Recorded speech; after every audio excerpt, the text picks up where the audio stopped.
ይስጥልኝ ውድ የፕራይም ሚዲያ ወጋ ፕሮግራም አድማጭ ተመልካቾች፣ ይህ ወጋ የተሰኘው ሳምንታዊ የህግ ግንዛቤ ማስጨበጫ ፕሮግራማችን ነው። ፕሮግራሙን አዘጋጅተን የምናቀርበው እኔ ትሩፋት በላይነህ እና አቶ አብዱረዛቅ ነስሮ በጋራ በመሆን ነው።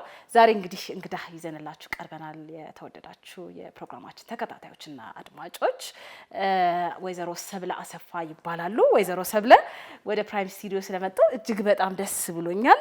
በጣም አድርጌ ላመሰግኖት እወዳለሁ። ቴንክ ዩ። እኔም በጣም አመሰግንሻለሁ። የስራ ድርሻቸውን እንግዲህ ያው ብዙ ሰው ያውቃቸዋል። ጠበቃና የህግ አማካሪ እንዲሁም የሌጋል ኤግልስ ሎ ፈርም ባለቤት ናቸው። ስለዚህ እንግዲህ ወይዘሮ ሰብለ በተለያዩ ቲክቶክ ላይ የምናውቃቸዋለን። የግንዛቤ ማስጨበጫዎችን ለማህበረሰቡ ይሰራሉ ማለት ነው። ደስ ብሎኛል ዛሬ ስላገኘኋቸው። ሁለታችሁንም አቶ አብዱረዛቅንም ወይዘሮ ሰብለንም እንግዲህ አመሰግናለሁ ማለት ነው። እኔም አመሰግናለሁ። ቴንክ ዩ በጣም እሺ። ያው ዛሬ ልንነጋገር የወደድንበት ርዕሰ ጉዳይ ስለ ሀገራዊ ምክክር ነው። ምናልባት እንግዲህ ያለንን ሀሳብ አስተያየት ለማህበረሰቡም ለማስተላለፍ ይረዳን ዘንድ እንደው ሀገራዊ ምክክር ማለት እንደው ምን ማለት ነው፣ ግንዛቤው እንደው ምን ይመስላል ያለውን ነገር ብታስረዱን እንደ መንደርደሪያ እንጠቀምና ወደ ሌሎች ጥያቄዎች እናልፋለን። ከማን ልጀምር? ከእንግዳ ይሻላል። እሺ ወይዘሮ ሰብለ እንደው ትንሽ ምንድነው እንግዲህ ሀገራዊ ምክክር የሚባለው ነገር በኢትዮጵያ የተጀመረ ነገር አይደለም። የተለያዩ ሀገራት በተለይም ደግሞ ያለፈ የታሪክ ቁርሾ ያለባቸው ለምሳሌ እንዲህ በጄኖሳይድ ታሪክ ያለፉ እንደ ሩዋንዳ፣ ሌሎችም ደግሞ በአፓርታይድ ስርዓት ያለፉ እንደ ሳውዝ አፍሪካ ያሉ ሀገራት የሄዱበት ነው። ዋናው ነገር እንግዲህ ሀገራት ወደ ብሔራዊ ምክክር እንዲመጡ የሚያደርጉ ፋክቹዋል የሆኑ ሁኔታዎች ይኖራሉ። በአብዛኛው እንግዲህ አለመግባባት የማያስማሙ በሀገር ምስረታ ላይ የማያስማሙ ነገሮች በሚኖሩበት ሰዓት፣ እንደዚህ ደግሞ ፖለቲካው በጣም ፖላራይዝድ እና ልዩነት የበዛበት በጣም በብሔርም ሆነ በሌሎች ማንነቶች በሰዎች መካከል ያለ አለመግባባትና ልዩነትን ማዕከል ያደረገ አይነት ግንዛቤ ሲኖርና በሰዎች ዘንድ ያልተፈቱ እንደ ሀገር በታሪክ የተቀመጠና እኔ ተበዳይ ሆኛለሁ የኔ እውነት አልወጣም በሚባልበት ሁኔታ ላይ ሀገራዊ ምክክር የሚባለው ነገር የግድ የሚመጣ ነገር ነው ማለት ነው። እና ሀገራዊ ምክክር ምንድን ነው የሚለውን በምናይበት ሰዓት እንግዲህ አንድን የታሪክ ምዕራፍ እንደ መቋጫና አዲስ ቢጊኒንግ አዲስ ጅማሬ ለማምጣት ነው። ለምሳሌ አሁን የሩዋንዳን በምንወስድበት ሰዓት ያው ደጋግሜ የሩዋንዳንና የደቡብ አፍሪካን የምገልጸው ተሳክተዋል ከሚባሉና በጣም ከሚነሱ ልምዶች አንዱ ጥሩ ከሚባል ነው ለብሔራዊ ምክክርና እነሱን በምናይበት ሰዓት አሁን የጄኖሳይዱን ብትወስጂ የዘር ማጥፋት ነበረ፣ በጣም የሚዘገንን እንደዛ በቀናት ሚሊዮኖች ያለቁበት እንትን ነበር እና ከዛ ሂደት በኋላ በቃ ዜጎች በመፈራራት በቃ ማለት ማንነትን ተኮር ባለገ መልኩ መግባባት የማይችሉበት ኤትኒክ ዲቪዥኑ በጣም ከባድ ፖላራይዝድ የሆነበት ሲሆን ወደ ሀገራዊ ምክክር ኮሚሽን መጡ ማለት ነው። ያ ምንድነው ፖይንቱ?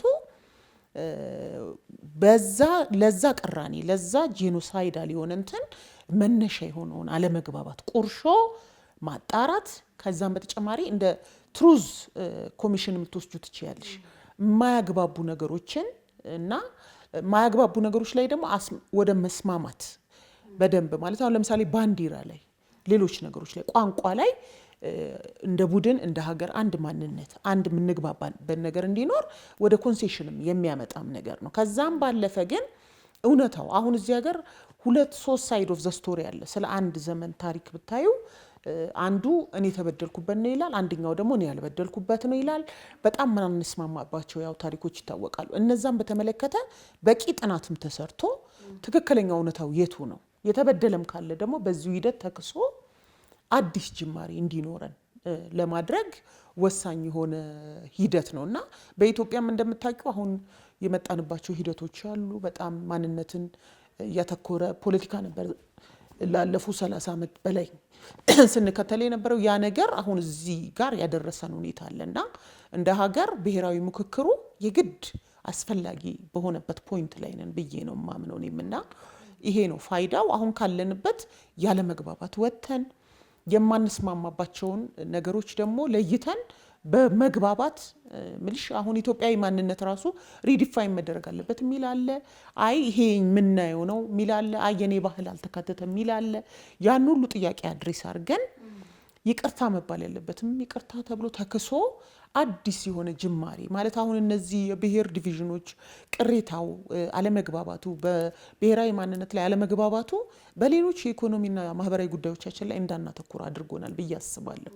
ፈተና ሆኖብናል። አሁን በየቦታው የሚታየውንም ጦርነት ታውቂያለሽ እና ከዚህ በቡድን ካለ ጽንፍ የያዘ እንትን እንድንወጣ እና ማንግባባባቸው ነገሮች በደንብ እንድንወያይባቸውና ይቅርታ መባል ያለበት ካለ መካስ ያለበትም ካለ ሪዲፋይን መደረግ እንደ አዲስ ደግሞ መገንባት ያለበትም ታሪክም ማንነት ካለ ያለ ማድረግ ወሳኝ ነው። እንደኛ በጣም አሪፍ ነው። የዘሮ ሰብለ ላቋርጦትና መጨረሻ ላይ የሌሎች ሀገራትን ተሞክሮ በደንብ አድርገን ምናይ ነው የሚሆነው። ጨርሰዋል ሀሳቦትን? ጨርሻለሁ። እሺ አቶ አብዱረዛቅ እዚቹ ጥያቄ ላይ እስቲ እርሶም የራስዎትን አመለካከት ምናልባት ሀገራዊ ምክክር ማለት በግልጽ እስቲ ማህበረሰቡም እንዲረዳው ምን ማለት ነው የሚለውንም እስቲ። እኔም አመሰግናለሁ። እንደ አጠቃላይ እንግዲህ ይሄ ሀገራዊ ምክክር ኮሚሽን በተለይም የዘርፉ ምሁራን በተለያየ መልክ ዲፋይን ያደርጉታል ማለት እንደ አጠቃላይ መግለጫ።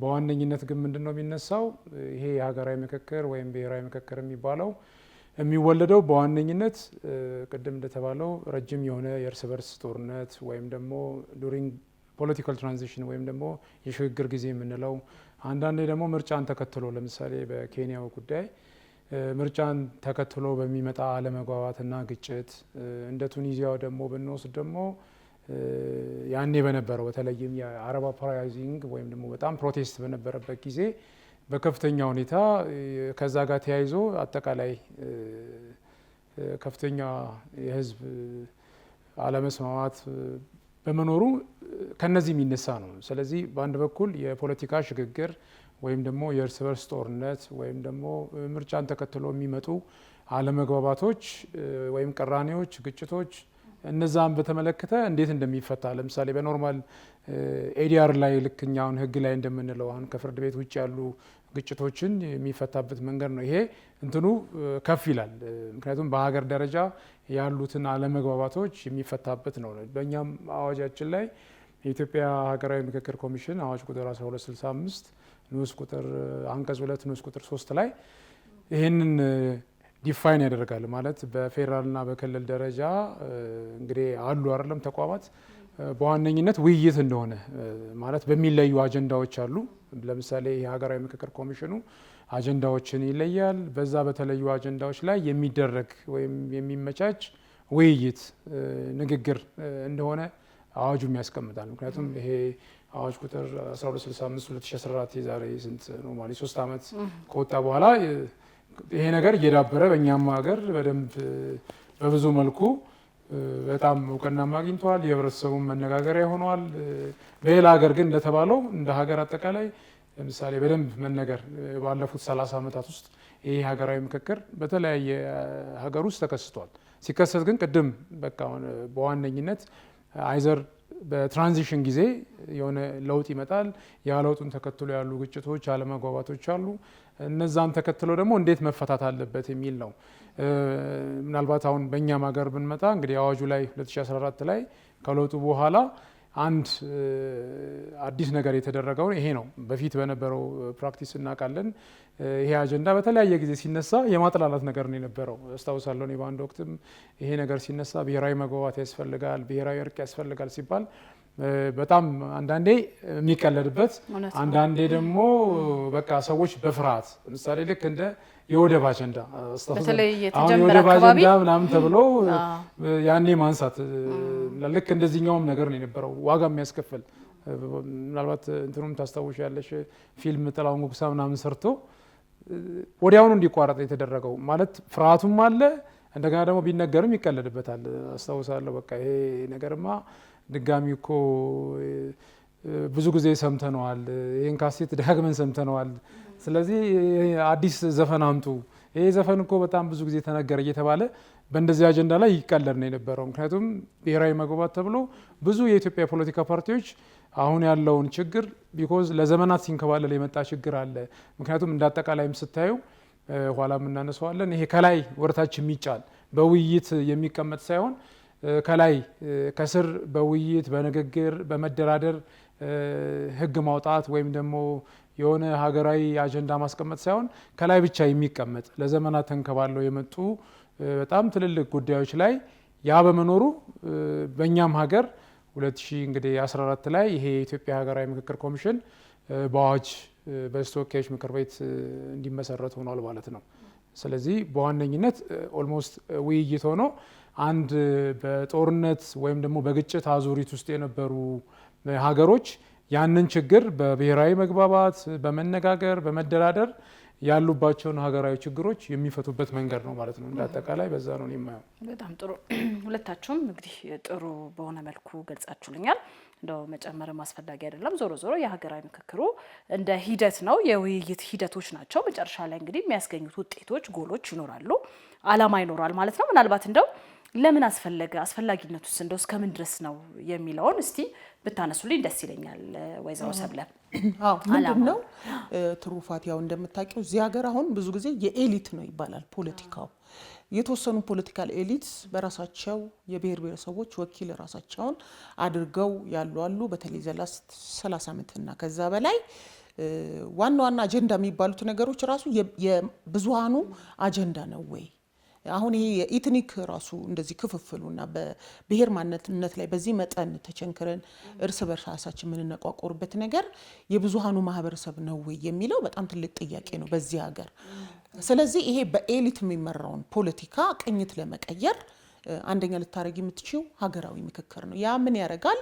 አላማው በባህሪውም ዘ ሳይለንት ማጆሪቲ የሚባለው ኖርማሊ በሀገሩ በፖለቲካ አድሚኒስትሬሽን በህዝብ አስተዳደር በሀገሩ መጻኢ እድል ላይ ብዙ ሚና እየተጫወተ ያልሆነውን ማህበረሰብ አድሬስ ለማድረግ የነዛንም ኦፒኒየን ማለት ዝም ብለሽ አሁን ኖርማሊ ምንድነው አሁን ፓርላሜንታሪያን ነው አይደለም ሲስተሙ እንትኑ ስታዩ በመረጥናቸው በቀጥታና በተዘዋዋሪ ነው የምንሳተፈው።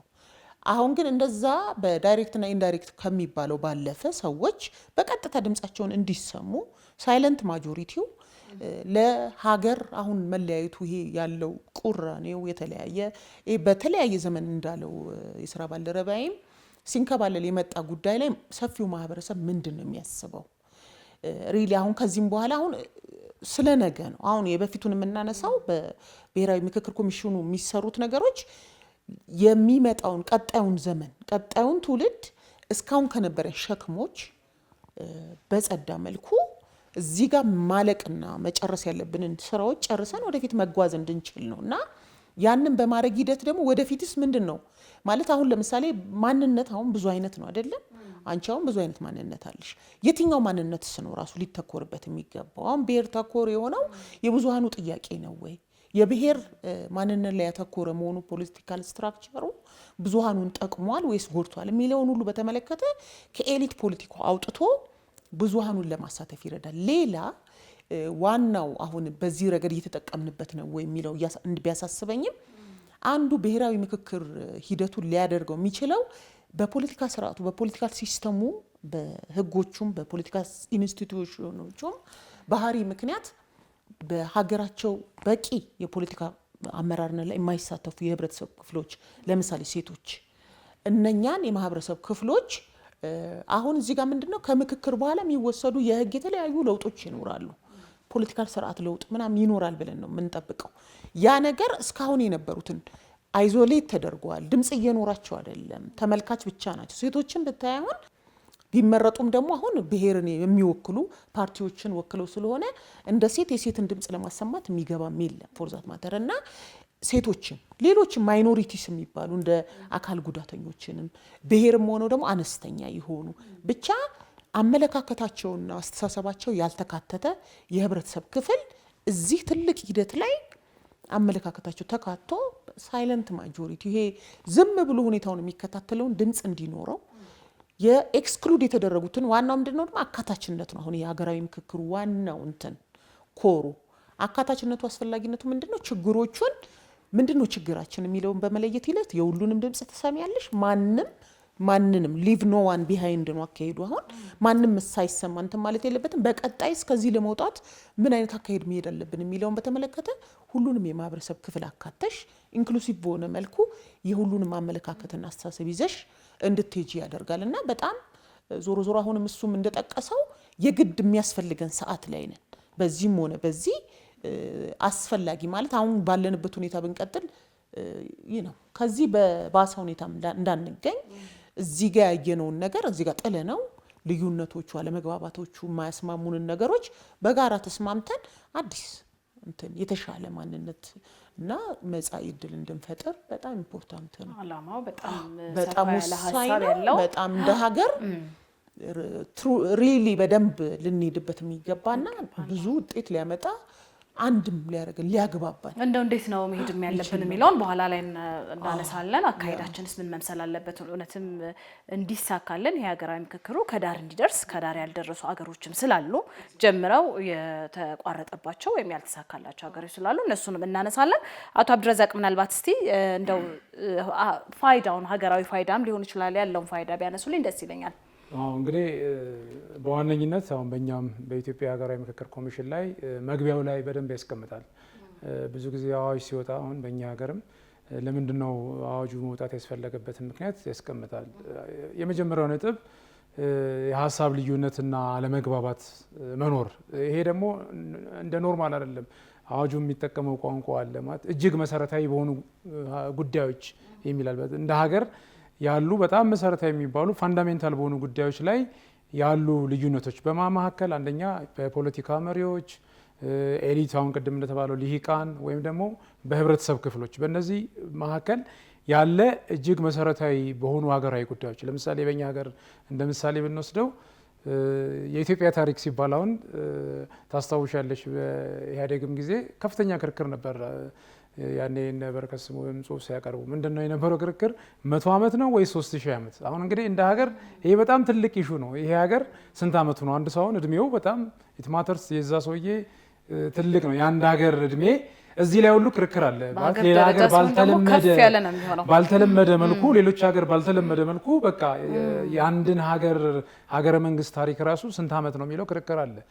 በሌላ በኩል ደግሞ አንድ መሰረታዊ ሊባል የሚችል ለምሳሌ የመሬት ጉዳይ ብታይ ሁሌ ምርጫ ላይ አሁን አንዱ እንደውም ትልቅ ማከራከሪያ ነጥብ ነው። ምክንያቱም መሬት በኢትዮጵያ ውስጥ ባለው በፖለቲካ በኢኮኖሚ እንደ ሶሻል ስታተስ እንደ ማህበራዊም ትልቅ ዋጋ ስለሚሰጥ እሱ ላይም ከፍተኛ ዲቤት አለ። አሁንም ለምሳሌ ከተማሪዎቹም ጊዜ ኮስተርሺው መሬት እንግዲህ ያኔ በዋነኝነት ስሎጋኑ የሚነበረው ይሄ ላንድ ቱ ዘ ቲለር መሬት ላራሹ ተብሎ ትልቅ የነበረው በአንድ በኩል መሬት አይ የህዝብ ነው መሆን ያለበት፣ በሌላ በኩል ደግሞ አይ መሬትማ የመንግስት ነው። እንደውም እንደሚታወሰው ኢህአዴግ በአንድ ወቅት የቀድሞ ጠቅላይ ሚኒስትር መለስ ዜናዊ እንደ ይሄ መሬት ባለቤትነት የምትቀይሩት በኢህአዴግ መቃብር ላይ ነው። እንግዲህ ኤክስትሪም ነው። በአንድ በኩል ምሁራኖቹ፣ አካዳሚሻኖቹ፣ የፖሊሲ አውጪዎች ይሄ በፍጹም የግል መሆን አለበት ሲሉ፣ በሌላ በኩል ደግሞ መንግስት ይሄማ በቃ ነኔጎሽብል ነው ሊቀየር አይችልም የሚል እንደገና ደግሞ እንደ ሶስተኛ ስታዩ ደግሞ አይ ሁኔታዎች መታየት አለበት። ለምሳሌ እንደ ሶስተኛም አሉ። አሁን እንደ ሶስተኛ ያለው ምንድነው? ለምሳሌ ገጠር፣ ከተማ እና በተለይም በአርሶ አደርና በአርብቶ አደር ያለበት ሁኔታ አንድ አይነት መሆን የለበትም። ለምሳሌ አርብቶ አደር አካባቢ በኮሚናል ላንድ ሆልዲንግ ነው መሆን ያለበት፣ በገጠር አካባቢ የጋራ ሊሆን ይችላል፣ ከተማ ውስጥ ደግሞ የግል መሆን አለበት የሚል እንግዲህ ዘ ሴም ኢሹ ላይ የተለያየ አንድ ሀገር ትልቅ የመሬት አጀንዳ ላይ የተለያየ ሁኔታ አለ። ለምሳሌ ባንዲራውንም ብታነሺ እንደዚህ ነው። ለምሳሌ ባንዲራ የአንድ ሀገር አሁን አትሌቶችንም ብታይ መታወቂያ ነው፣ በብዙ መልኩ መታያ ነው። ነገር ግን እዛ ላይ ባለው ሁኔታ በተለይም ይሄ ከኮከብ መኖር አለበት የለበትም ተብሎ አንዳንዴ እንደውም ለግጭት በህብረተሰብ ክፍሎች የሚለው ይሄ ነው። ያንን ይሄኛውን ነው የሚይዘው ያኛውን ነው የሚይዘው። በእርግጥ በግልጽ አዋጅ ወጥቷል። እዛ አዋጅ ላይም በግልጽ የተቀመጠ ነገር አለ። ግን እንደ ሀገር በነበረው እንግዲህ ምክንያቱም በዋነኝነት ምንድነው በረጅም ዘመን ሲንከባለሉ የመጡ ጉዳዮች ከላይ የሚጫኑ ነው የነበረው። ህገ መንግስቱም ሲወጣ በፊትም የነበረው ከስር መንጭቶ ወይም ደግሞ በውይይት በድርድር ሳይሆን ለዘመናት ሲንከባለሉ በመጡ ሁኔታዎች ወይም ደግሞ በደንብ በቂ የሆነ ውይይት ባለመደረጉ እዚህ ላይ እንኳን ከፍተኛ ክርክር አለብን። እንደ ሀገር ስትወስጂው ለምሳሌ የኢትዮጵያ ባንዲራ ፓን አፍሪካን ከለር ነው ይባለው። እንደውም ብዙ በሌሎች ሀገሮች የኢትዮጵያን ወደ 8-9 ሀገሮች በአፍሪካ ውስጥ የኢትዮጵያን እንደ ሲምቦል አድርገው የሚጠቀሙ አሉ። በሌላ በኩል ደግሞ እዚህኛው ላይ ያለው ሁኔታ ሌላ ሀገር ቢሆን በቀላሉ ሊፈታ የሚችል ነውና እነዚህ መሰረታዊ የሚባሉ ጉዳዮች ላይ እንደገና ደግሞ ለምሳሌ የምርጫ ሁኔታ አሁን ሁሌ ሲነሳ ኢትዮጵያ በአንድ በኩል የብሔር የጾታ ወይም ደግሞ የሃይማኖት ብቻ አይደለም ዳይቨርሲቲ ያለው ዳይቨርሲቲ የፖለቲካል ኦፒኒየን ዳይቨርሲቲ አለ። ይሄ ደግሞ በደንብ መታየት ካለበት ለምሳሌ ፕሮፖርሽናል መሆን አለበት ብሎ የሚከራከሩ አሉ። በብዛት እንደውም አንዱ ምርጫ ላይ ካየሽ የሆነ አካባቢ ምርጫ ቢደረግ በአንድ ቮት ስለበለጠ ብቻ አንደኛው ምክር ቤት ይገባል፣ ሌላኛው አይገባም። ይሄ ምን ያመጣል? ኖርማሊ ኢትዮጵያ ይሄ ዳይቨርስ የሆነውን ፖለቲካል ኦፒኒየን እንዳይወከል ይሆናል። ስለዚህ እዛ ላይ ክርክር አለ ማለት ማጆሪቴሪያን ነው መሆን ያለበት ወይስ በቅርብ ጊዜ ውይይት ምርጫ ቦርድም ይሄን አጀንዳ ሲያነሳ ነበረ። ሌላውን መሰማት አለበት። ምክንያቱም ኢትዮጵያ መምሰል ካለበት ፓርላማው ይሄ ቅድም ያልነውን የሃይማኖት የብሔር የጾታ እንዳለ ሁሉ ያለን የፖለቲካል ኦፒኒየን በተለያየ መልክ ስላለ የዛ ሪፍሌክሽን መሆን አለበት፣ ኢትዮጵያን የሚመስል መሆን አለበት። ያንን ደግሞ የምርጫ ስርዓቱ ጋር ይያያዛል። ምክንያቱም አንድ ምርጫ ስርዓት ለምሳሌ በፌዴራል ደረጃ ብትወስጂው 100 ሺህ ነው። እዛ ውስጥ በአንድ ቮት ብቻ ስለበለጠ ብዙ ሺህ ሰዎች እንዳይደመጡ ይሆናል። አንዱ ይገባል፣ ሌላው አንዳንድ ሀገሮች ግን ይሄንን በፕሮፖርሽናል የሚለውን ነገር ተጠቅመው እንዲሰማ ኖርማሊ ያ ምክር ቤትም የዛ ሀገር ሪፍሌክሽን እንዲሆን።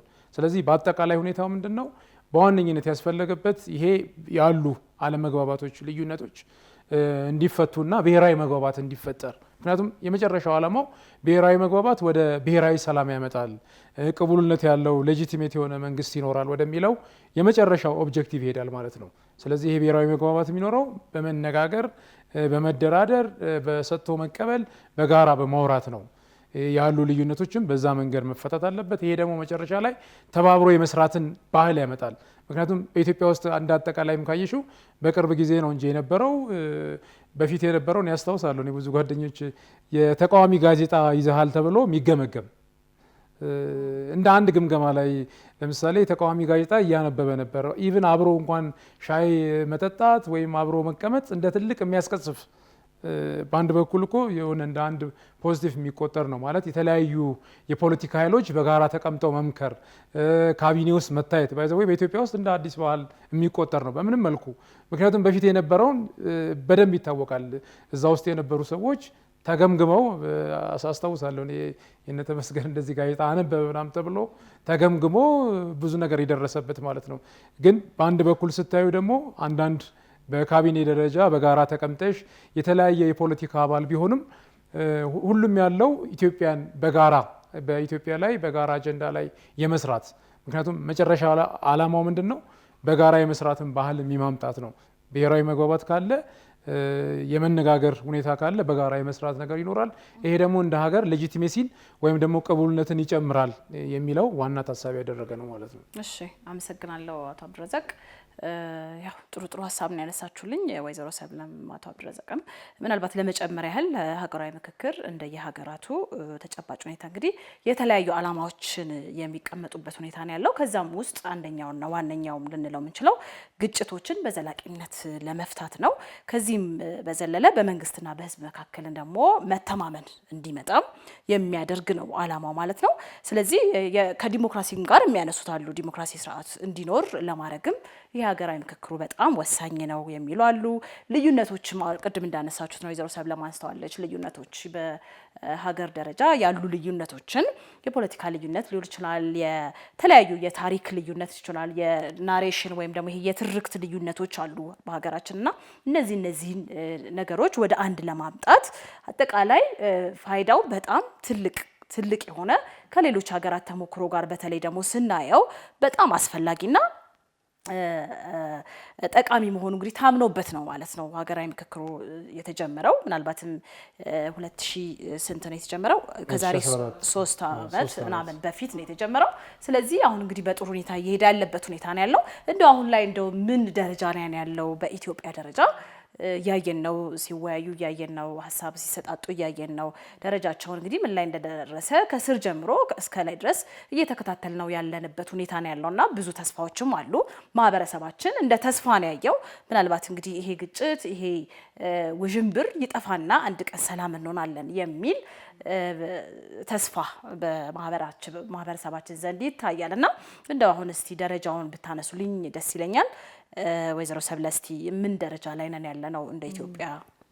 አሁን ያው ቅድምም እንደተባለው ምንድነው ሀገራዊ ምክክር ኮሚሽኑ ዋናው ስራው በየክልሉ በተለያዩ ማህበረሰቦች ዘንድ ውይይት ተደርገው ከነዛ ውስጥ በኋላ በሚደረገው ዲያሎግ ላይ አጀንዳዎችን መለየት ነው ዋናው ሂደት ነው እንደተባለው እና በዛ አግባብ ኦልሞስት አሁን ከትግራይ ክልል ውጪ ባሉት ክልሎች ላይ ምክክሩ እንዲካሄድ የተለያዩ የማህበረሰብ ክፍሎች እንዲወያዩበት የማድረግ ስራ እንደሰራ ነው እየተገለጸ ያለው።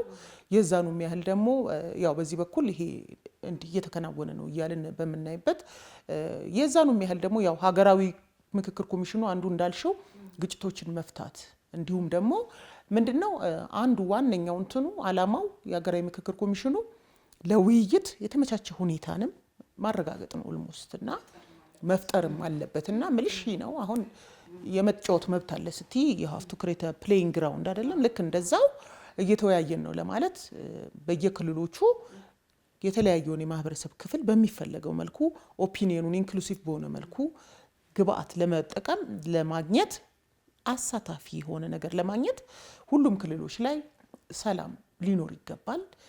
ሀገራዊ ምክክር ኮሚሽኑ አንድም ስራውን በአግባቡ እያከናወነ ነው ተብሎ እንዲታመን ሁሉም ሰው እየተሳተፈበት ነው ተብሎ እንዲታመን አስቻይ ሁኔታዎች አለ ወይ የሚለው አጠያያቂ ነው። ይህንን በተመለከተ ያው አሁን አማራ ክልል ያለው ሁኔታ ይታወቃል። ኦሮሚያ ያለው አሁን የተሻለ ይመስለኛል። በትግራይም ክልል አሁን ያለው ሁኔታ ገና እዛ ነው አንድም ውይይት ያልተካሄደው ትንሽ እንትን እየሆነ መሄድ አስቸጋሪ እየሆነ መሄድም ይመስላል። ስለዚህ ፎርማሊ የተካሄዱ ነገሮች አሉ ኦልሞስት ብዙ ነገሮች ሄደዋል ትይትቻለሽ ግን ሪሊ አስቻይ ሁኔታዎች ተፈጥረዋል ወይ አሁን እንደው ሁኔታችንንም ስታዩ ለተሻለ መግባባት እየሰራን ያለን ማህበረሰብ እንመስላለን ወይ የሚለውንም እያንዳንዳችን ራሳችን ብንጠይቅ ምንድነው እነዚህ ነገሮች በነገራችሁ ላይ በቁጥር መለካት የሚችል ውጤት እንዲያመጣ ተደርጎ ነው የሚታሰበው። ለምሳሌ አሁን የሩዋንዳን ኤክስፒሪየንስ ብትወስጂ ከዛ ሀገራዊ ምክክር ኮሚሽን ውይይት በኋላ ዜጎች በብሔር መስመር ራሳቸውን ዲፋይን የሚያደርጉበት እንትን በ96% ቀንሷል። ያንን በጄኖሳይድ የመጣውን ቁርሾም ቂሙን እሱን ፈቶታል፣ ይቅርታ አምጥቷል። እንደዚህ የሚታይ ነገር ይፈለጋል። አሁን ይሄ ነገር ሂደት ነው እያልን ማለት ሂደቱ ላይ ነው ሁላችንም ካልን ሁላችንም ራሳችንን መፈተሽ አለብን። አሁን ልዩነቶቻችንን ይባስ እየለጠጥን በጣም ፖላራይዝድ የሆነ ቁጭ ብሎ መነጋገር የማይቻልበት ሁኔታ ነው ያለው እምልሽ ሪሊ ከሀገራዊ ምንም አሁን ውይይቱ ሲባል እኔ አንቺ ሌላው የማህበረሰብ ክፍል ነው እና ወደዛ ወደ ሀገራዊ መግባባት አንድ ወደሚያደርገን ማንነት ቢያንስ ብዙሃኑን ወደሚያስማማ ማንነት በታሪካችን ላይ እንደተባለው ዋና ዋና ብሔራዊ ማንነቶቻችን ላይ ለመስማማት እንደፈለገ እንደወሰነ እንግዲህ የምንረዳው አሁን ይሄ ሀገራዊ ምክክር ሂደቱ የህዝቦችን ፍላጎትና ውሳኔ ነው ብለን ነው ሰውም በተወሰነ መልኩ ተሳትፎ እያሳየበት ነው ግን ሪሊ ያ ኮሚትመንት ደግሞ በተግባር አለ ወይ? አሁን በዚህ ሂደት የማይሳተፉ የፖለቲካ ፓርቲዎች አሉ አርምድ ሆነው ሌላ ደግሞ ነገር ላይ ያሉ አሉ ያልተሳተፉ ፖለቲካ ፓርቲዎች እንደዛ አሉ የሚባሉ እንደዚህ አይነት ድምጾችም አሉ ይሄን ሰሙንም አንዳንድ በዲጂታል ፕላትፎርሙ ላይ የሚታዩ ነገሮች አሉ። ስለዚህ እንደ ማህበረሰብ ሀገራዊ ምክክር ኮሚሽን የሚሰራውን ውይይቶች አር ዊ ኢንቱ ኢት በደንብ እየሄድንበት ነው? ለዚህ ሀገራዊ መግባባትስ ዝግጁ ነን ወይ? ሁኔታችን ያን ይመስላል የሚለውን ካይሽ በጣም አጠያያቂ ነው ሁኔታውና ግን ብዙ ሂደቶች ፎርማሊ እየተገፉ ነው እየሄዱ ነው። ፕራክቲካሊ ግን አሁንም በጣም ሰፊ ስራ እንደሚጠይቅ ከሁኔታችን መረዳት አሁን ቲክቶክ ላይ ያለውን ነገር ማየት ትችያለሽ። እንደውም የተለያዩ ማንነቶች አሁን በብሔር ነበር በጣም እንትን አሁን ቲክቶክ ላይ ስታይ የእምነት ልዩነቱ ሰፍቶ በላይቭ ሴሽን የምታያቸው በተለያየ ጊዜ የሚያጋጥሙ ነገሮች አሉ። የጾታ ማንነት ራሱ በጣም ከሮ የመጠላላት ማለት እኛ ገና ብሔር ፖለቲካ እንትኑ ራሱ ያመጣብን ነገር ሳንወጣው እንደውም አንዳንድ ድሮ ምንም የማያለያዩንና ብዙም ምንም አሁን ጴንጤ ሆንሽ ሙስሊሞች ኦርቶዶክሶች አጀንዳ አይደለም እስካሁን ድረስ ከማውቀው አሁን አንዳንድ ወጣቱ ላይ የምታያቸው እንደውም ደግሞ እነኚህ ማንነቶች በጣም እየተካረሩ በጣም የልዩነት እንትን እየሆኑ ኢቨን ነው በጥብቅና ምንተኔም ድሮ አሁን እንደዚህ የማያለያዩ ምንም ብዙ ጎልቶ የማይታይሽ አይነት ራሱ የእምነት ልዩነት ምን እየሆነ ፍቺ ደረጃ ሁሉ ሲያደርስ ሰዎች ሲሞቱ ምናምን ታያለሽ እና አንዳንዴም እንደውም ሌላም ልዩነቶች እየጨመረን እየከረረ ነው እንደሚያስብልም ነገር አለና ብቻ ሁላችንም ራሳችንን ማየትና ሪሊ ፕሮሰስ ውስጥ አይ ዶንት ኖ እንዴት ወንድ በድጋሚ መቃኘትም ካለበት የሆነ ሚስ ያደረግነውም ነገር ካለም ማየት ያስፈልጋል። ትሮፋት በጣም ጥሩ ሀሳብ ነው ያነሱልኝ ወይዘሮ ሰብለ። ምናልባት አቶ አብድረዛቅ እስቲ እዚች ላይ የሚያነሱት ነገር እሺ ምናልባት ቅድም ካነሳሁት ጋር አብሮ ማለት በኢትዮጵያ ውስጥ እንደውም አንድ ጊዜ ጽሁፍ ነበረ የፕሮፌሰር ዶናልድ ሌቪን እሳቸው ምን ነበር ያነሱት ይሄ ሚስድ ኦፖርቹኒቲ ብለው ጽፈው ነበር። አንድ በጣም ፌመስ ጽሁፍ ነበራቸው። እሳቸው እንግዲህ በኢትዮጵያ ላይ ብዙ ታወቁ ሶሺዮሎጂስቶች ናቸው። እዛ ላይ ያነሳውት ምንድነው ኢትዮጵያ በተደጋጋሚ ወርቃማ የሚባሉ ድሎችን የማምለጥ የማስመለጥ ሁኔታዎች አሉ ማለት የማክሸፍ በታሪክ አጋጣሚ የተለያዩ እድሎች አግኝተዋል። በተለይም ወደ ዴሞክራሲያዊ ስርዓት ለመሸጋገር እድሎች አግኝታ መሄድ አልቻለችም። ለምሳሌ የመጀመሪያው የሚያነሱት የ1953ን ነው። ያኔ የነበረው በተለምዶ የታህሳስ ግርግር እየተባለ የሚጠራው ከዛ በኋላም በ1966-67 የደርግ ስልጣን መምጣትን ተከትሎ የነበረው እንደ አንድ ትልቅ ኦፖርቹኒቲ እንደነበረ 1983ም ኢህአዴግ ወደ ስልጣን ሲመጣ አንዳንድ ነገሮችን የመሻሻል ተብሎ እሱም ተስፋ የተደረገበት፣ በሌላ በኩል ደግሞ ምርጫ 97ንም እንደ አንድ ያነሳሉ እና ይሄ ኢትዮጵያ እነዚህ ትልልቅ እድሎች ወደ ዲሞክራሲያዊ ስርዓት የመሄድ ሁኔታዎች ኦፖርቹኒቲዎች ነበሩና እነኚህ ድሎች አምልጠዋታል። ይህን ወርቃማ ድሎች በተለያየ አጋጣሚ አታለች። ለምንድን ነው ብለው ሲያነሱ መጨረሻ ላይ የሚያስቀምጡት ኮንክሉዥን ይሄ ነው። ያለመነጋገር፣ ያለመደማመጥ፣ ያለመደራደር መሰረታዊ ብለው ነው ያስቀመጡት። እነኚህ ነገሮች ሊያልፉ ያልቻሉት ማለት የሆነ ሁልጊዜ በመንታ መንገድ ላይ ናት። አንዳንዴ ዝም ብለሽ የምትሰሚው ነገር አለ። እንደውም አንዳንዶቹ ሲቀልዱ የሚሉት ምንድን ነው የሟርት ነብያት በቃ ልትፈርስ ነው፣ እንደዚህ ልጠፋ ነው፣ በቃ አላት። አንዳንዶቹ በዛ መልክ ነው የሚገልጹት። ማለት በተለያየ መልክ ሟርቶች አሉ። በቃ እነዛ ሟርቶች አንዳንዴ እየፈረሰ ከሆነ እንዳይፈርስ እኮ ነው መስራት ያለብሽ። ምሳሌ እየፈረሰች እየተባለ አንዳንዱ ጭራሽ ለእሳቱ የሆነ ጭድ የሚያቀብል ነው የሚመስለው። በቃ አንድነቱን የመጣው ይምጣለት ብሎ የመሄድ ቴንደንሲ አለ። ግን አንድ ግለሰብ የፖለቲካ አካል ሊሆን ይችላል፣ የሆነ የማህበረሰብ አንቂ ሊሆን ይችላል። አደጋ ውስጥ ካለው እኮ ቢያንስ አደጋውን መቀነስ ነው ያለብኝ እና ያለው ነገር ግን ስታዩ አሁንም ለእሳቱ ጭድ የማቀበል ቴንደንሲ ነው ያለው እና እሳቸው መጨረሻ ላይ የሚያደርጉት እንግዲህ ካለው ችግር እንድትወጣ ወይ የሆነ መፍትሄ እንዲኖር ይሄ ነገር መፈጠር አለበት። የመነጋገር የመደራደር የሰጠው መቀበል ሁኔታ ኢትዮጵያ ውስጥ መፈጠር አለበት ብለው ነው ጽሁፋቸውን የሚቋጩት። ይሄ ነገር ባለመኖሩ ግን በብዙ መልኩ ዋጋ ከፍላለች።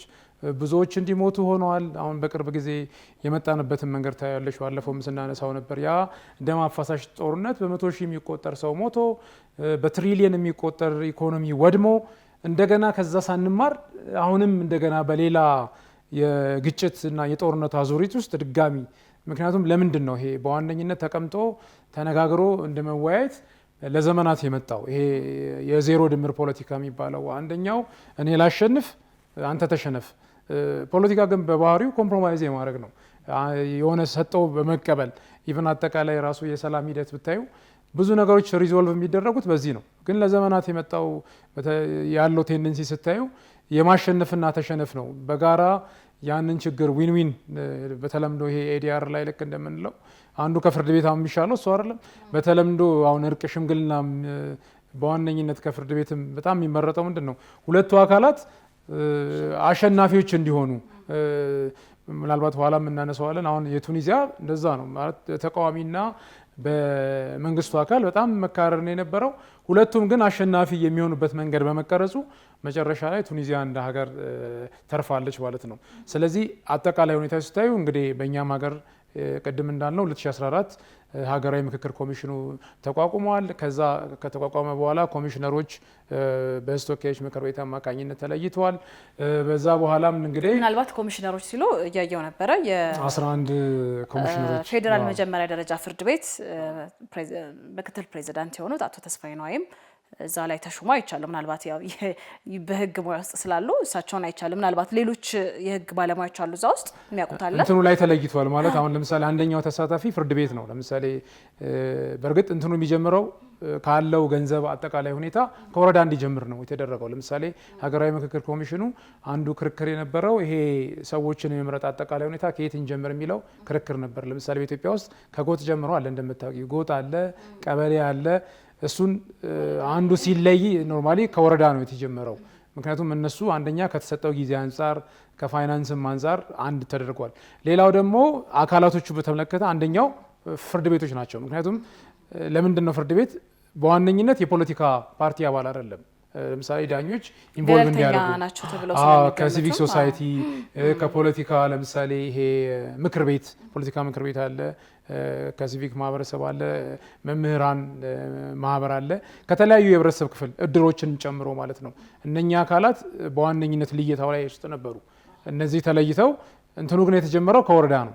ይሄንን እንደ አንድ ክርክር ያነሳል ማለት ወደ ታች በጣም ብንወርድ ምክንያቱም ሃይራርኪውን ስናይ ከጎጥ ከቀበሌ ብለን ወደ ክፍለ ከተማ ወረዳ ነው ከፍ የምንለውና ያለውም ጊዜ ያለውም ፋይናንስ ስለማይበቃ ከወረዳ እንደጀመሩ በእነሱም ዌብሳይት ላይ ይሄ ነገር ተገልጿል ማለት ነው።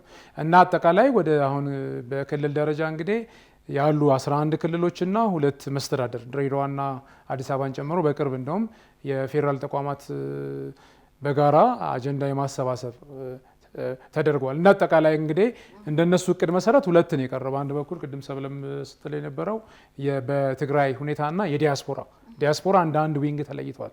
ምክንያቱም ይሄ ነገር በተለያየ መልክ የኛ ኢትዮጵያዊ የሆኑ የተለያየ ዓለም ሀገር ውስጥ እንዳሉ ይታወቃል።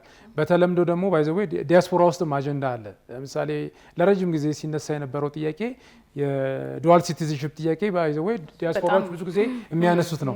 በህገ መንግስቱ ከሄድሽ ወይም ደግሞ በዜግነት አዋጁ ስትሄጂ ሌላ ዜግነት ስታገኝ ኢሚዲየትሊ የኢትዮጵያን ዜግነት ነው የምታጭው። ብዙዎቹ ግን የሚሉት አይ እኔ ሀገሬንም ማጣት አልፈልግም። በሌላ በኩል ብዙ ሀገሮች በአሁኑ ሰዓት ዱዋል ናሽናሊቲ በጣም ብዙ ሀገሮች ፈቅደዋልና ይሄ ነገር መኖር አለበት ይሏል። እና በዋነኝነት እንደነሱም ገለጻ የሁለቱን ሁኔታ በአንድ በኩል ዲያስፖራውንም እንደሚያወያዩ በሌላ በኩል ደግሞ በትግራይ በኩልም ይሄ ልየታና የመድረክ እንደሚኖር በአጠቃላይ ግን 11 ክልሎችና 2 መስተዳድሮች ድሬዳዋና አዲስ አበባን ጨምሮ በቅርብ ደግሞ የፌዴራል ተቋማትን በተመለከተ በጋራ ያን ድረስ ሄዷል ማለት ነው። ስለዚህ እንደ አጠቃላይ ይሄን ያህል ይፈርት አድርጓል። በሌላ በኩል ደግሞ ቅድም ሲባል እንደነበረው መጀመሪያም ኮሚሽኑም ስታብሊሽ ሲደረግ ብዙ ክርክሮች የነበሩት አጠቃላይ ለምሳሌ የአካታችነት ጉዳይ ሲባል በ3 በኩል አለ። በአንድ በኩል የፖለቲካ ፓርቲዎች አጠቃላይ በተቻለ መጠን መግባት አለባቸው።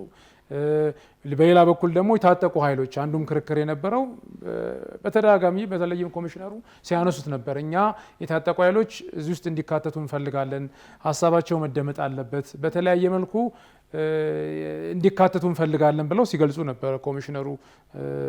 ምናልባት በዚህ ጉዳይ ላይ በተለያየ በሚዲያም ሲነገር ነበረ። ምክንያቱም አካታችነት አንዱ መርህ ነው። አዋጅ ቁጥር 1265 ላይ ለምሳሌ የኢትዮጵያ ሀገራዊ ምክክር ኮሚሽን የሚመራባቸው እንደ መርሆች የተቀመጡት የአካታችነት ጉዳይ ቢኮዝ ነገ ጠዋት ለማስፈጸም አካታች መሆን አለበት በዋነኝነት። ስለዚህ ይሄ የታጠቁ ኃይሎች በተለያየ መልክ መጋበዝ ይኖርባቸዋል። በሌላ በኩል ደግሞ አንዳንዴ ሁሌም ደግሞ በአካል እንኳን ባታደርጊ አሁን በቅርብም ሲባል የነበረው ነው ዲያስፖራውን እንዴት ለመድረስ ሞክራቸዋል ሲባል ሌሎች ሀገሮችም በዌብ ወይም በተለያየ አሁን ባለው ቴክኖሎጂ መሰረት በዛ መልክ ሊደረግ ይችላል። ቢኮዝ እያንዳንዱ አካል ላወያይ ብቲ አንደኛው ኋላ የምናነሳው በጣም እየረዘመ ሲመጣ ለማስፈጸም ያስቸግራል፣ የሆነ መሰላቸትም ይፈጥራልና በሆነ ጊዜ ያ ነገር መቋጨት አለበት ወደ ሪኮመንድ ተደርጎ ያ ደግሞ ሪኮመንድ የሚደረጉ ነገሮች ወደ ተግባር ምክንያቱም መጨረሻ ላይ ሄዶ አዲስ ኒው ሶሻል ኮንትራክት ይሄ አዲስ የሆነ ማህበራዊ ውል ወደ መፈረም ወይም ደግሞ ህገ መንግስት ወደ ማሻሻል አንዳንዴ ነው በፊትም መድረክ ላይ ሲገለጽ የነበረው አንዳንድ ጉዳዮች ለምሳሌ ቅድም ያነሳናቸው ጉዳዮች በሪፈረንደም ሊሆን ይችላል። ለምሳሌ መሬት ምን ይሁን የመንግስት ይሁን የግል ይሁን ወይስ እንደ ሁኔታ ይወሰን የሚለው ነገር ወደ ህዝበ ውሳኔ ተደርጎ ሊደረግ ይችላል። ስለዚህ ያንን ደግሞ ለማስፈጸም በተቻለ መጠን በአጭር ጊዜ ማለቅ አለበት እና እንደ አጠቃላይ ሁለቱ ጋር ነው የቀረው። ይሄ ልየታው ተደርጎ በትግራይና በዲያስፖራ በኩል ያለው እንደቀረ ነው። እንደ አጠቃላይ ግን ይሄ ነገር በደንብ መታሰብ አለበት። አንዳንዴ ዝም ብለሽ ስታስቢ ደግሞ ለምሳሌ ሀገራዊ ጉዳይ ከሆነ በተለያየ መልክ ጥያቄ ያላቸው ሀገሮች ለምን ቢያንስ በጽሁፍ አይልኩም? እኔ አሁን አንዳንዴ የማይገባኝ ነው። እሺ የሆነ ፖለቲካል ፓርቲ መምጣት አልፈለገም፣ ነገ ጠዋት ሀገር ቢያስተዳደር ስልጣን ነው አይደል የሚይዘው። አይ በቃ እንደዚህ ነገሮች ቢታይ ብሎ ለምንድን ነው በጽሁፍ የማይሰጠው? እኔ አንዳንዴ እንደዛ ነው። ቢኮዝ ለሀገር ነው። ቢኮዝ ፖለቲካ በዋነኝነት ሀገርን ለማገልገል እድል የምታገኝበት ነው። ሀገርን ለማገልገል እድል እስከሆነ ድረስ በሆነ መልክ ላልሳተፍ እችላለሁ። ነገር ግን አሁን ያለው የኢትዮጵያ ሁኔታዎች ላይ የሆነ ኦልተርኔቲቭ የሆነ አማራጭ ሀሳብ ለማምጣት ነው አይደለም። አሁን ባለው በኢትዮጵያ ሁኔታ ለምሳሌ ያልተካፈሉ የፖለቲካ ፓርቲዎች ካሉ እነዚህ ነገሮች ቢታዩ ብለው ቢያንስ አይ ቲንክ በጽሁፍ ራሱ መስጠት አለባቸው ብዬ አስባለሁ። በተለያየ መልክ ኮሚሽን ውስጥ ላይሳተፉ ይችላሉ፣ ግን ይሄን ከማድረግ ሊያግዳቸው አይችልም። ምክንያቱም ዞሮ አንዳንዴ ሁላቸውም ኢትዮጵያ ብለው የሚያስቡ ከሆነ አሁን ችግሩ የስልጣን ጉዳይ ሲሆን ነው። በአንድ ወቅት አስታውሳለሁ ፕሮፌሰር መስፍን ምናነሱ 5-7 ሰዎች አዲስ አበባ እንገናኝ ብለው ቢሉ ለምንድን ነው አዲስ አበባ የማይገናኙት? ማለት ለምሳሌ ሁሉም የኢትዮጵያ ፖለቲካ ፓርቲ ኢትዮጵያን ማዳን፣ ኢትዮጵያን ማገልገል፣ ሀገርን መጥቀም ምናምን ከሆነ አላማቸው አሰም ፖይንት መገናኘት ነበረበት። ግን አላማቸው እሱ ነው ወይ የሚለው ሌላ ጥያቄ ነው። እሳቸው የሚያነሱት ይሄ ነው። ሁሉም ፖለቲካ ፓርቲዎች የሆነ አሰም ፖይንት የሆነ ጊዜ መገናኘት ነበረባቸው። ለምንድን ነው እንደዚህ የማይሆነው? ማለት ለምሳሌ በሆነ መልክ እኔ ጥያቄ ካለኝ እሺ እናንተ ተመስርታችኋል አይደለ? ይሄንን ጉዳዮች እዩት። እኛ ባለን ለምሳሌ በተለያየ ጊዜ መግለጫም እንደሚያወጡት አሁን ባለው በኢትዮጵያ ኮንቴክስት ሁኔታ እነዚህ ነገሮች ቢታዩ ብለው ቢያንስ አይ ቲንክ እንደ ታሪክም ይሄንን ነገር መስጠት አለባቸው ብዬ አስባለሁ። በጣም ጥሩ አመሰግናለሁ አቶ አብዱረዛቅ። ወይዘሮ ሰብለም ምናልባት እንደው አሁን ስቴፖቹ ጋር ወይም ደረጃዎቹ ጋር ስናነሳ የዝግጅት ደረጃ ወይም ፕሪፓሬሽን ስቴጅ የምንለው አለ። ብዙ ስኮላርስ ያስቀመጡት በስምነት ደረጃ ያስቀመጡት አለ። ሌላው የተሳታፊዎች መረጣ ወይም ደግሞ ፓርቲሲፓንት ሴሌክሽን የምንለው ስቴጅ አለ። ሌላው የውይይት ደረጃ አሁን ያለንበት ደረጃ የውይይት ደረጃ ወይም ዳያሎግ ስቴጅ የምንለው ደረጃ ላይ ያለ ነው። አራተኛ ላይ የስምምነት ደረጃ ኮንሰንሰስ ቢልዲንግ የሚባለው ደረጃ ላይ ነው። አምስተኛው የአፈጻጸም ደረጃ ነው፣ ኢምፕሊሜንቴሽን ስቴጅ የምንለው ነው። ስድስተኛው የግምገማ ደረጃ የምንለው ነው። የመጨረሻው ወይም ኢቫሉዌሽን ስቴጅ የምንላቸው ደረጃዎች አሉ።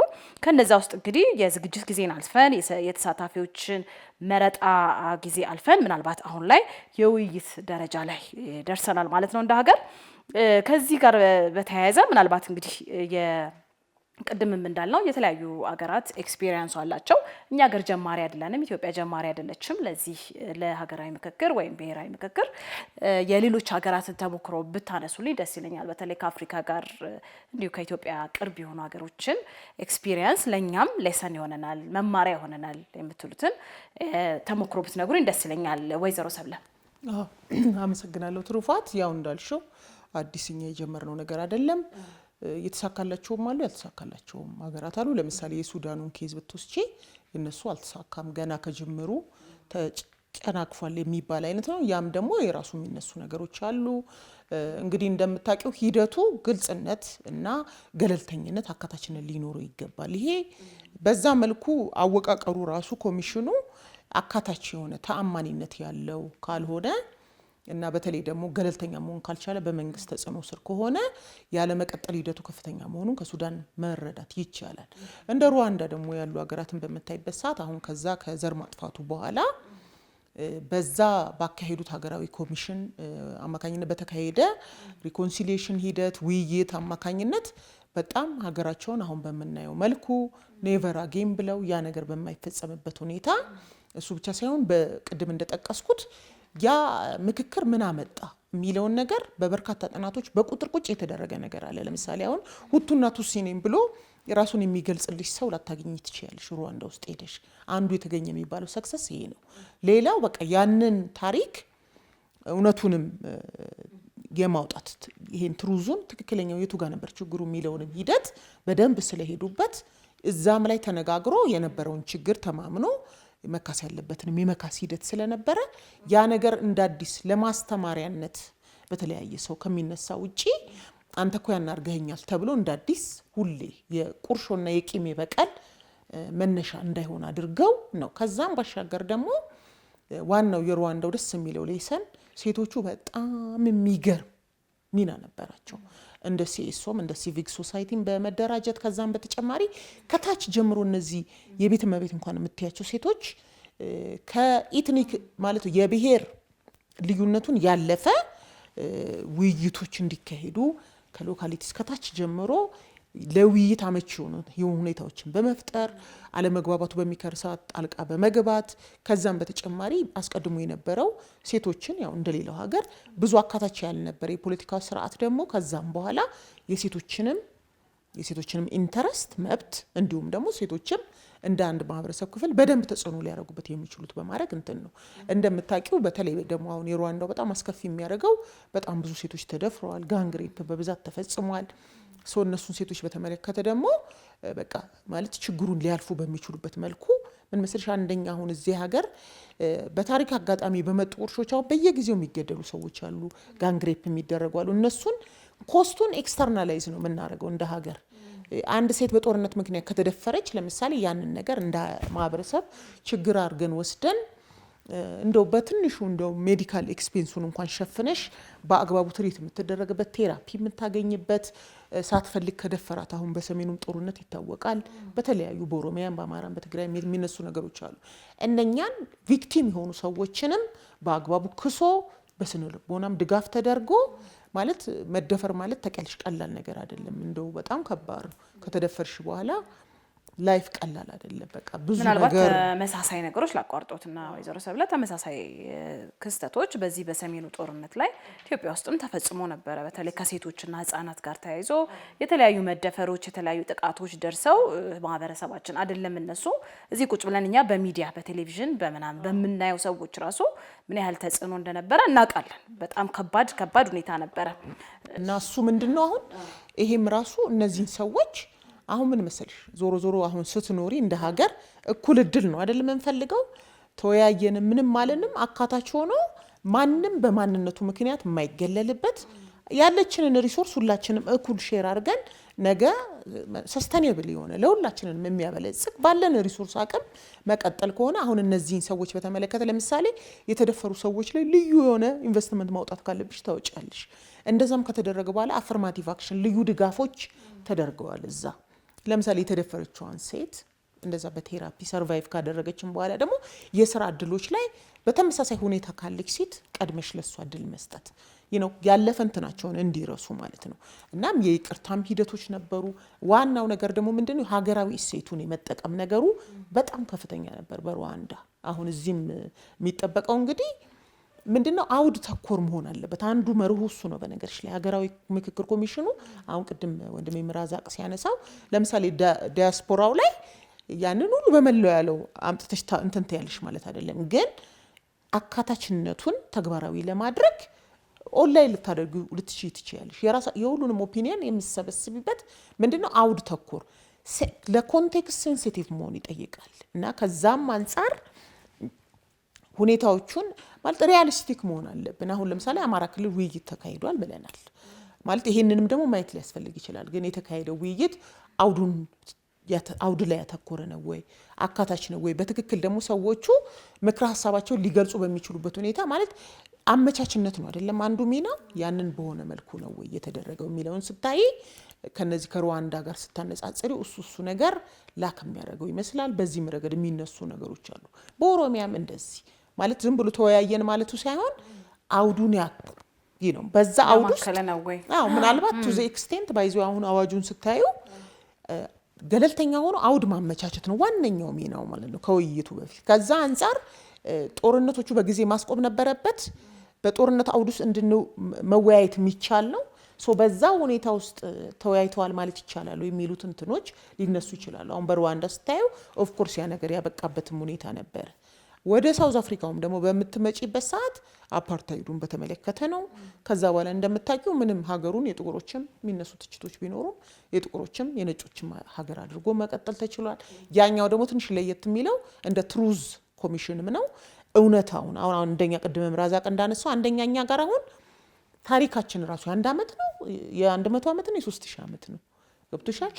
አረንጓዴ ቢጫ ቀዩ ነው ማንነታችንን እንትን የሚያደርገው ወይስ ሌላ ከለር ነው? መሬት የጋራ መሆን አለበት የግል መሆን አለ? እንደነኛ አይነት ነገሮችን አስመልክቶም በደንብ በጥናት ላይ እየተሰራ ከዛም ደግሞ የሚነሱ ቁርሾች አሉ አይደለም። አንዳንድ በብሔረሰብ ደረጃ በቡድን የሚነሱ ነገሮች አሉ። እከሌ ብሔር እከሌ ያርጎኛል ያም እንትን ተብሎ በደንብ እውነታው ላይ ተደርሶ መተማመን ላይ ተደርሶ መካስ ያለበት ሰው ተክሶ ነው እንትን ያሉትና እነኛ አሁን የሳውዝ አፍሪካውም የሩዋንዳውም ስታይ አካታችነት ነበረው። ሂደቱ ላይ በጣም ግልጽነት ነበረው። አሸናፊ ነው ከሚባለው ቡድን በተለየ ሁኔታ ሰፊው የማህበረሰብ ክፍል ተካቶበት እንትኔ ማለት ነገር ነበር ሲመሰረት። አሁን በዚህ ሀገር እንደምታየው ባለው ሁኔታ ከመጀመሪያውም ጀምሮ አካታች ነው ወይ?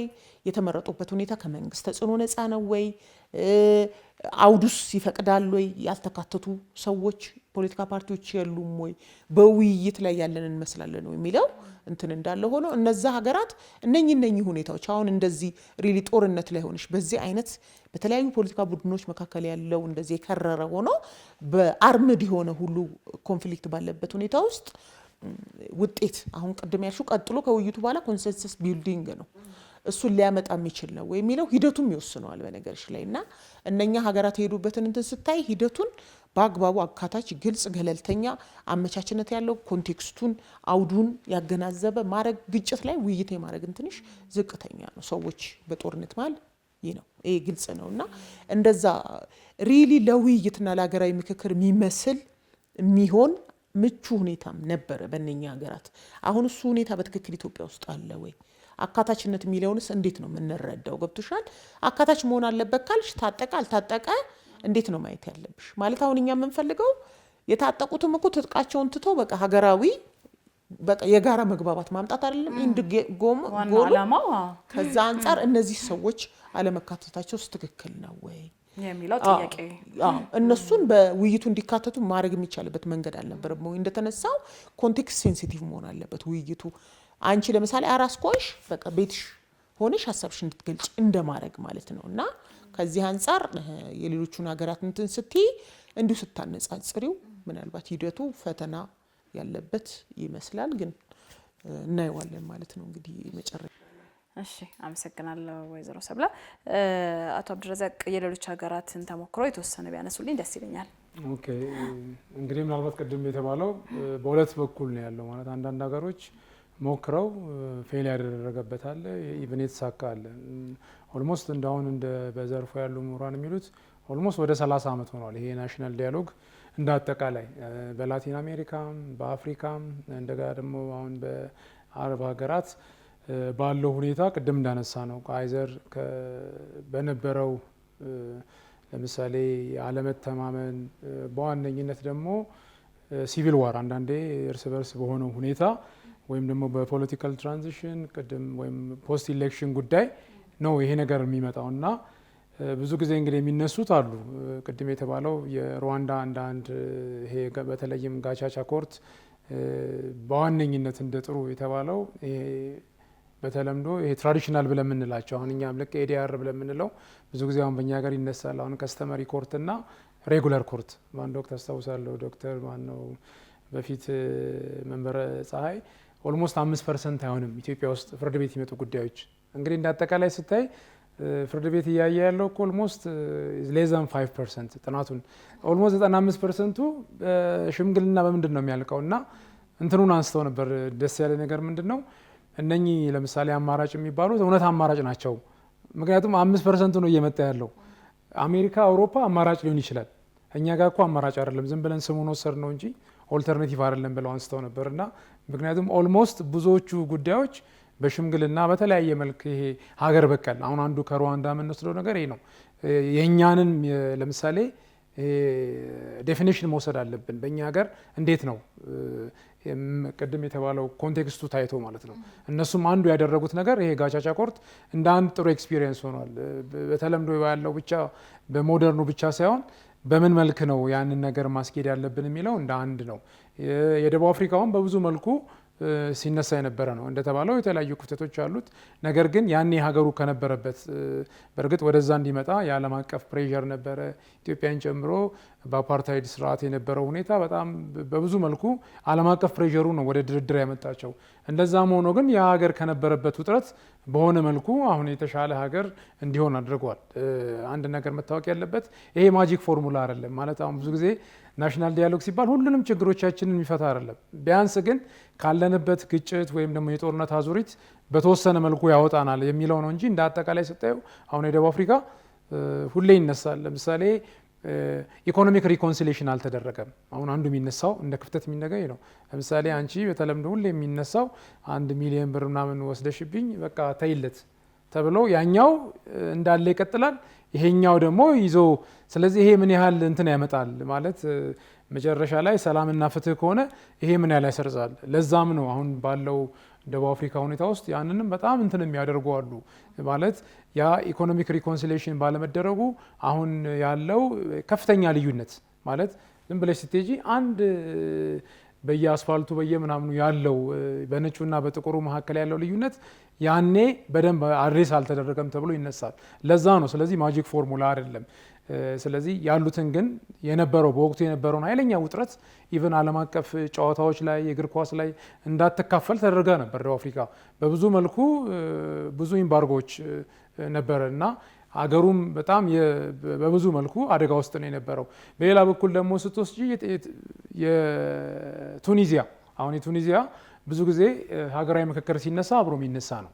ለምንድን ነው? አንደኛ ይሄንን የጀመሩት ሲቪል ሶሳይቲዎች ናቸው። ይሄ የሲቪል ማህበራት የምንላቸው 4 የሲቪክ ማህበራት ድርጅቶች ናቸው የጀመሩት።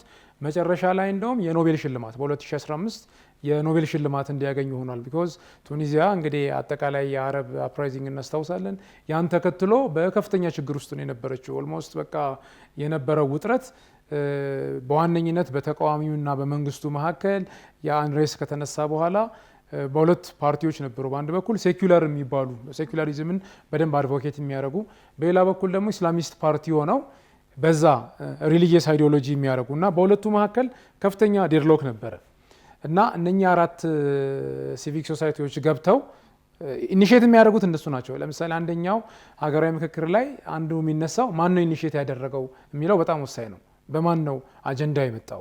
ምክንያቱም ይህንን ነገር ተሞክሮውን ወስደው ኢኒሼቲቭን ወስደው አሁን ያለውን የቱኒዚያ ያለውን ሁኔታ ችግር መፍታት አለብን ብለው 4ቶቹ የሲቪክ ማህበራት ሁለቱን በአንድ በኩል በሴኩላር ያሉትን በሌላ በኩል በሃይማኖት ውስጥ የነበሩትን ሁለቱን በማደራደር መጨረሻ ላይ ህገ መንግስት እንዲወጣ ያለውም አጠቃላይ ሁኔታ ሀገሩንም ከብተና ያዳነ ነው ማለት ነው። እዛ ላይ ስታየው አሁን ኢቭን ሰዎች ተገድለዋል። ዋና ዋና የሚባሉ አሁን ዘሆል ፕሮሰሱ ስታይ የነበሩት ችግሮች ነበሩ። ነገር ግን እዛ ውስጥ አንዱ የምትረጂው ነገር በአንድ በኩል ኮምፕሮማይዝ ነበረ ማለት ለምሳሌ ከተቃዋሚዎቹ ዋና መሪዎች የሚባሉት የተገደሉ፣ ምክንያቱም ከተገደሉብን ምን እናደርጋለን ብለው ቢወጡ አሁን ያለው ነገር አይሆንም።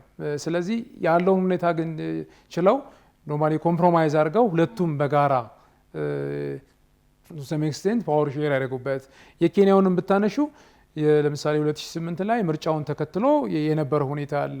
ከፍተኛ የሆነ ብዙ ሰው ያለቀበት፣ መጨረሻ ላይ ግን ወደ ሴትልመንት ሄደው አብረው ተቀምጠው ተነጋግረው ዞሮ ዞሮ የኬንያን ችግር አሁን ኬንያ በብዙ መልኩ የተሻለች የሚባል ሀገር ነች እና የሩዋንዳውም ቅድም የተባለው ነው። አሁን ሩዋንዳ እንደውም አሁን በአሁኑ ሰዓት ብዙ ኢንዴክሶችን ብታይ ሩዋንዳ አንደኛ ነች። አሁን እንደውም በአንድ ወቅት አስታውሳለሁ የከተማ ተብሎ እንደ ልምድ ለምሳሌ እዛ ነበር አንድ ሲኪድ ማለት አፍሪካ እንግዲህ ኢትዮጵያ በብዙ እንትን ነችና ምናልባት አቶ ብድረዘቅ እዚህ ገላ አቋርጦትና ሩዋንዳ ሲሉ ሩዋንዳ ላይ በትክክለኛ ጥፋት አጥፍተው የተቀጡም ሰዎች ምናልባት እስር ቤቶች ሁሉ ሞልተው እያንዳንዱ ግለሰብ ቤት እስር ቤት የሆነበት ሁኔታም ነበረ።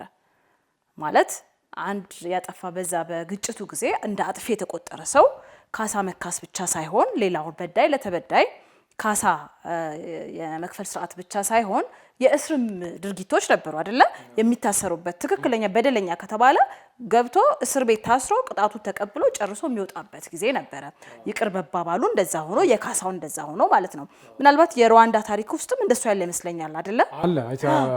አሁን ኖርማሊ እኮ ወደ ትራንዚሽናል ጀስቲስ የሚመስል ነገር አለ። አሁን ቅድም ያለው ጋቻቻ ኮርት ላይ ውሳኔ የተሰጠባቸው እዛ ብቻ እኮ አይደለም፣ በውጭ ደረጃ ራሱ ተወስኖባቸው እዛ ውስጥ ኢንቮልቭ ያደረጉ ሰዎች ከሰማ ምናልባት ፈረንሳይ ሀገር ሄደው እንደውም ተላልፈው የተሰጡበት ሁኔታ አለ። ያ ሂደትም ተካሂዷል። ነገር ግን እኔ ቅድም ማንሳት የፈለኩት ምንድነው ከነበረው ሁኔታ ምክንያቱም ከ800 ሺህ እስከ 1 ሚሊዮን ነው የሚባለው። አሁን የተለያዩ ጽሁፎች አሁን በዘርፉ ላይ ጻፉት በሩዋንዳ ጥቃት ያለቁ ሰዎች 800 ሺህ እስከ 1 ሚሊዮን ነው የሚደርሰው። ማለት እዛ ውስጥ እንግዲህ ይሄ ሁሉ ሰው አልቆበት አሁን ደግሞ ግቢና በሆነ ኢንዴክስ በቃ የሆነ ዝም ብለሽ የሆነ ኢንዴክስ ምናምን ስትይ ከአፍሪካ ራንክ ውስጥ አሉበት።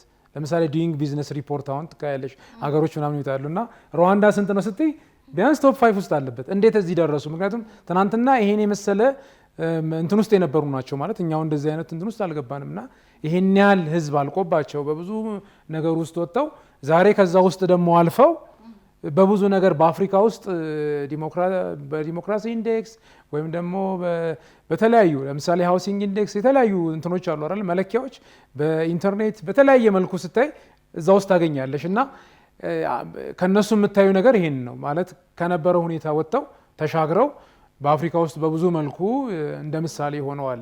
በሌላ በኩል ግን ዋናው ግን አንዱ ኢኖቬቲቭ የተባለው ይሄ በተለምዶ ከስተመሪ ይሄ ባህላዊ ተብሎ የሚናቀውን ነገር እሱን ለማስገባት ይሄ ጋቻቻ ፖርት እሱን ለማስገባትና አብሮ የሲስተሙ አንድ አካል ሆኖ እንዲሰሩ ማድረጋቸው በደንብ ተደንቋል። ምክንያቱም በአፍሪካ ውስጥ ካየሽው አብዛኛው አንዱ የሚተቸውም ነገር ይሄ ነው። ይሄ ትራዲሽናል እየተባለ ወይም ቅድምም እንዳልነው ኤዲአር ተብሎ ስሙንም ከዛ ተወስዶ ኢንአክቹዋል ተርምስ ግን 95-98% ውጭ ሊቲጌት እየተደረገ እየታወቀ ማለት ኮንቴክስቱን በደንብ ያላሳየ ማለት ሁሉም ነገር ጉዳዮች በፍርድ ቤት ማለቅ አለበት በሚመስል መልኩ ማለት ነው።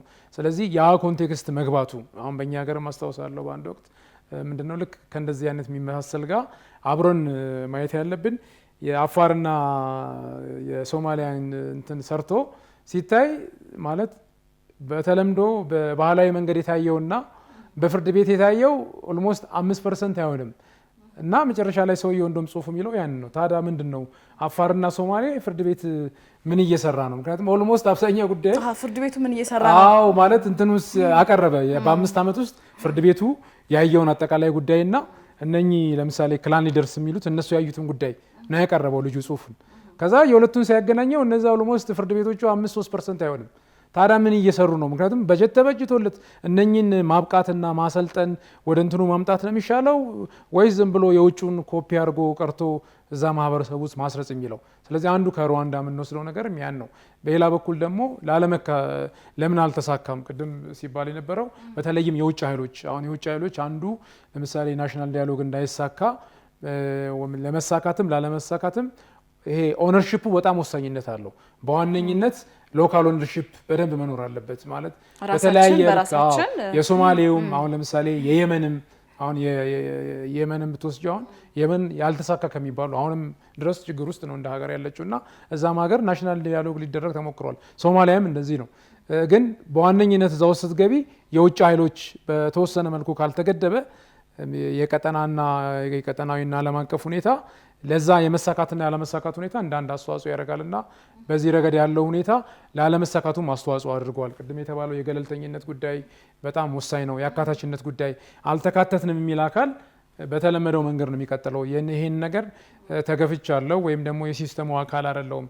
ስለዚህ በዚህ መልኩ እኛም ቢያንስ በተሞክሮ መውሰድ አለብን። የኛን ሀገር ኤክስፒሪየንስ ደግሞ ለምሳሌ ስታዩ ኢህአዴግ ወደ ስልጣን እንደመጣ ተሞክሯል። እዛ ላይ አሁን አንዱ የነበረው እንደውም ያመለጠ አጋጣሚ የሚባለው በአንድ ወቅት ምናነሱ የደርግ ባለስልጣናት እንግዲህ 20 ዓመት ታስረው የተፈቱት ማለት ነው። የሆነ መድረክ ይመቻችልንና ይቅርታ የምንጠይቅበት ባይዘው ይሄን አንስተዋል። ይቅርታ የምንጠይቅበት መድረክ እንደ ሀገር አሁን ይሄ አንድ ጥሩ እንትን ነበር። እኛ በቃ በወቅቱ ለተደረገው ነገር አጥፍተናል፣ ይሄንን ማድረግ አልነበረብንም ብለው ጠይቀው ነበረ። ይሄ እንደውም ደበላ ዲንሳ በአንድ ወቅት ነፍሲ ማር ነው እንደለው ይሄን ነገር አንስተው ነበር ማለት ይሄ ኦፖርቹኒቲ ቢኖር እንደ ሀገር ጥሩ ነበረ። ነገር ግን ትልቁ ችግሩ እዛ የነበረው ምንድነው ቪክተርስ ጀስቲስ የሚባለው ነው ማለት ዞሮ ዞሮ ይሄ በፍርድ ቤት ልክ እንደ ማንኛውም ጉዳዮች ተደርጎ በጣም ረጅም ጊዜ ወሰደ። እንደገና ደግሞ አሸናፊ ዊሉስ በወቅቱ የነበረው ኃይል ምክንያቱም ዝም ብለሽ ስታነቢው ቀይ ሽብር ተብሎ እንትን ተደረገ ሁሌ የሚነሳው ነገር ነው። እሺ ነጭ ሽብርስ ማን ነው የሚጠይቀው ተባለ። ለምሳሌ ካየሽው የቀይ ሽብር ሰማዕታት ተብሎ ሐውልት ሁሉ ቆሟል። ግን የሚታወቀው ነገር በዛኛውም ሳይድ ነበረ። በዛኛው ሳይድ ደግሞ ነጭ ሽብር ተብሎ በተለያየ እንደውም ሊስት እየወጣ ሰዎች ሲገደሉ ነበርና አንዱም እንደ ክፍተት ሲነሳ የነበረው የአሸናፊዎች ፍትህ ነው። በቃ ማለት በተቻለ መጠን ኮምፕሮማይዝ አልተደረገም፣ ያ አልተሰራም የሚል እንደ አንድ ኤክስፒሪየንስ ነበርና አሁንም ቢሆን ይሄ ሀገራዊ ምክክር ኮሚሽኑ ይሄን ነገር በደንብ አይ ቲንክ ተሞክሮ መውሰድ አለበት ብዬ አስባለሁ። አመሰግናለሁ። እንግዲህ ጥሩ የሆነ ውይይት አድርገናል። ፕሮግራማችንን ለዛሬ በዚሁ እናጠናቀቃለን። ክቡራንና ክቡራት ፕሮግራማችን እስካሁን ያያችሁትን የተከታተላችሁትን ይመስል ነበረ። በቀጣይ በአዲስ ርዕሰ ጉዳይ ከአዲስ እንግዳ ጋር የምንገናኝ ነው የሚሆነው። እስከ ሳምንት ቸር ሰንብቱልን።